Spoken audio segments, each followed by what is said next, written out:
Hello అండి, welcome back to my channel. నేను tailoring work వెళ్తున్నా కాబట్టి నా సారీ కుచ్చుల ఇది బిజినెస్ అంతా పక్కకు పెట్టేసి దాని మీద ఇంట్రెస్ట్ పెట్టేసి అంతా నేర్చుకునేసరికి నా మెటీరియల్ అంతా అక్కడనే పడేయడం వల్ల సడన్గా హడావిడిగా డిజైన్స్ వచ్చేసరికి దబదబ వాటికి ముట్టేయడం, మెటీరియల్ అక్కడనే పెట్టేయడం వల్ల అంతా మెటీరియల్ అంతా కలిసిపోయాయండి. ఇప్పుడు అన్నిటినీ క్లీన్ చేయాలి. అన్ని క్లీన్ చేసి ఏ మెటీరియల్ ఆ మెటీరియల్కి రా మెటీరియల్ అంతా మొత్తం సర్ది పెట్టేసాను మొత్తము. ఇక శారీ కుచ్చులది అని అంటే చెప్పాల్సిన అవసరమే లేదండి. శారీ కుచ్చులది దాంతో ఒక రేంజ్లో ట్రెండింగ్లో నడిచినప్పుడు మాత్రం ఒక రేంజ్లో ఇన్కమ్ వచ్చింది అనుకోవచ్చు.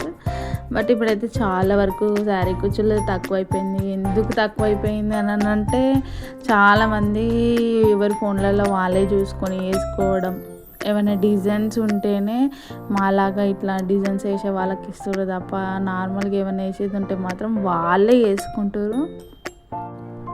వేసుకుంటున్నారు. అసలు మేము ప్రొఫెషనల్గా ఎంత బాగా వేసినా కానీ ఏముందిలే మేమే ఏది ఉన్నా ఒకటి వేసుకుంటాం తీరి అనేసి మాట్లాడేసి తీసుకొని వేసుకుంటారు.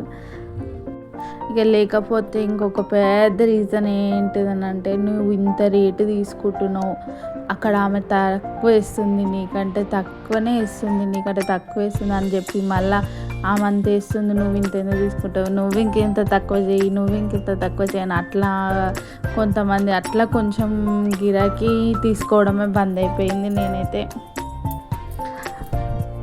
అంటే వాళ్ళు ఏదో కొద్దిగా ఇప్పుడే కొంచెం స్టార్ట్ చేస్తున్నారు. వాళ్ళు వరకు కస్టమర్లు అలవాటు కావాలని స్టార్టింగ్ ప్రైస్ వాళ్ళు తక్కువ చేసుకొని కూర్చున్నారు.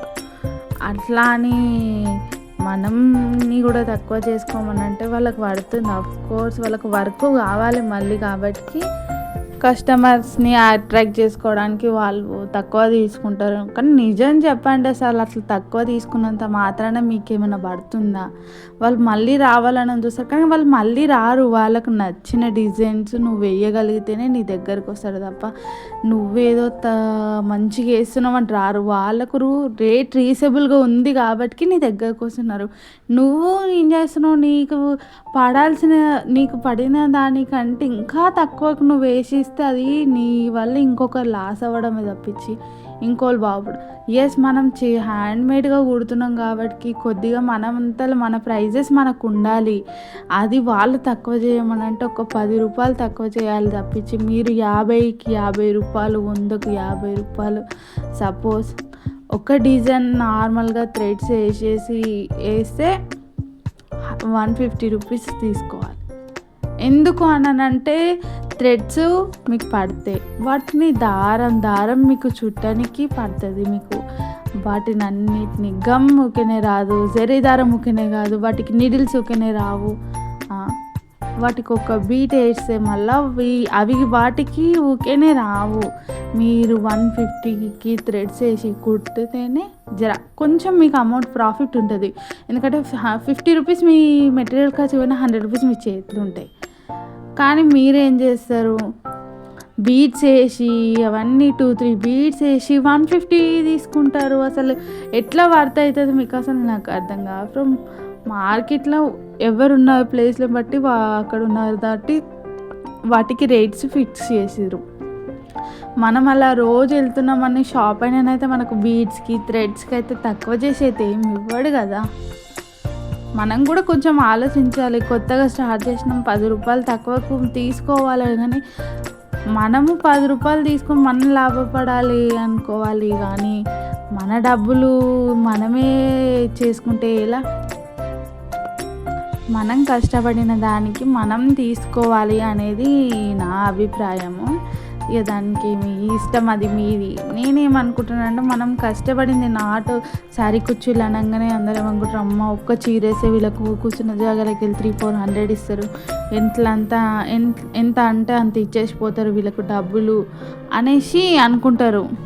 నేనేమంటానంటే మనం కుడుతున్న దానికి మనం డిసైడ్ చేసినంత డబ్బులు వాళ్ళు ఇవ్వగలిగితే కుట్టాలి, లేకపోతే లేదని నేను అనుకుంటాను. ఎందుకంటే ఎఫర్ట్ పెట్టడం మనది కాబట్టి నాకు తెలిసి శారీ కుచ్చులు ఒక శారీ పర్ఫెక్ట్‌గా నీట్‌గా చేయాలంటే కంపల్సరీగా 5 అవర్స్ అన్నా పడతది. అది కొత్తగా స్టార్ట్ అయ్యే వాళ్ళకైతే ఒక రోజు, 2 రోజులు పడుతుండొచ్చు.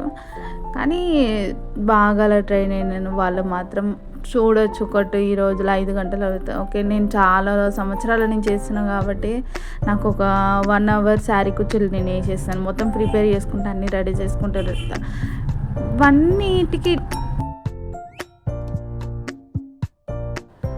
కాబట్టి ఇక నుంచైనా శారీ కుచ్చులు వేసేవాళ్ళు మీకు నచ్చిన రేటు మీరు ఫిక్స్ చేసుకోండి. మీ కష్టానికి తగ్గ రేట్ వేసుకొని స్టిచ్ చేయండి. వాళ్ళు ఏదో మళ్ళీ తెస్తారు, మళ్ళీ వస్తారు అని మాత్రం ఎవరికి తక్కువ చేసి తక్కువ రేటుకి అనేసి మీరు కుట్టకండి. నాకు తెలుసు దాని కష్టం ఎట్లుంటుందో కాబట్టి అంతసేపు అన్నన్ని గంటలు కూర్చొని మనం వర్క్ చేసి పెట్టి వాళ్ళు మళ్ళీ తీసుకున్నాక ఇంత తక్కువ తీసుకోవా అని వాళ్ళు అడగడం వాళ్ళు అడుగుతారు, కానీ మనం ఇవ్వడం మన వల్ల కాని పని. కొన్ని కుదరలేవు మనతోటి. నేనైతే నాకు నచ్చిన రేట్ అయితే నేను తీసుకుంటానండి. Thank you. Subscribe to my channel.